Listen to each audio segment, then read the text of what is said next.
کہ میں پریشان ہو گیا کہ کہیں ایسا نہ ہو کہ وہ عذاب مجھ پہ فوراً نازل ہو جائے۔ اب دیکھیے، ڈر ہے کہ پیغمبر اسلام صلی اللہ علیہ وآلہ وسلم کی زبان مبارک پہ ان کو اتنا یقین ہے کہ اگر پیغمبر اسلام کی زبان مبارک سے کسی کے خلاف کوئی جملہ نکل گیا تو پھر ہم زندہ نہیں رہ سکتے ہیں۔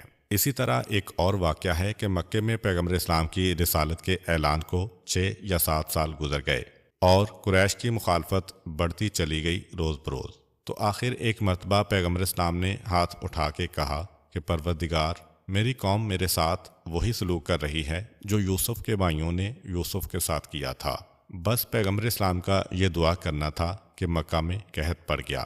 یہاں پہ علماء میں ایک اختلاف ہے کہ مکہ میں قحط پیغمبر اسلام کی بد دعا کے نتیجے میں پڑا یا اللہ نے خود ہی ان پہ عذاب نازل کیا۔ تو خیر، جب تبلیغ اسلام کو 6 یا 7 سال گزر گئے اور مخالفت بڑھتی چلی گئی تو ایک مرتبہ مکہ میں قحط پڑا، اور یہ قحط کب پڑا؟ جب کفر اور اسلام کی جنگ پورے عروج پر تھی۔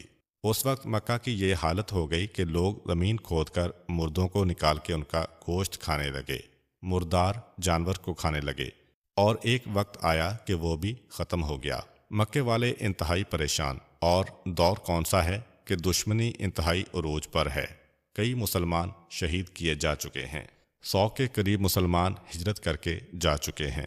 مگر اس حالت میں بھی مکہ والوں نے آپس میں میٹنگ کی، کہا کہ یوں تو ہم سب مر جائیں گے، اب ہمیں اس آفت اور تباہی سے فقط ایک شخص بچا سکتا ہے، اور وہ کون؟ وہی پیغمبر اسلام صلی اللہ علیہ وآلہ وسلم، کہ جن کے سب سے بڑے دشمن جمع ہو رہے ہیں اور کہہ رہے ہیں کہ ان کے علاوہ ہمیں اور کوئی نہیں بچا سکتا۔ لات و منات اور عزا کو ہم نے قربانیاں چڑھائیں، صدقہ دیا، خوش کیا، پیشانی ٹیکی، مگر کچھ فائدہ نہیں ہوا۔ چنانچہ باقاعدہ ایک وفد آتا ہے جس کے اندر پیغمبر اسلام کے بدترین دشمن شامل تھے، اور کہتے ہیں کہ یہ پورے مکے کا مسئلہ ہے، یہ ہمارا تمہارا مسئلہ نہیں ہے، دعا کرو کہ اللہ بارش برسائے۔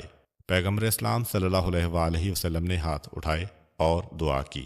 ایسی موسلادھار بارش ہوئی کہ وہی یا نارکونی بدم و سلامہ والی بات ہو گئی کہ جب حضرت ابراہیم علیہ السلام کو آگ میں پھینکا گیا اور انہوں نے دعا کی تو پروردگار نے فرمایا، یا نارکونی بردن، اے آگ ٹھنڈی ہو جا۔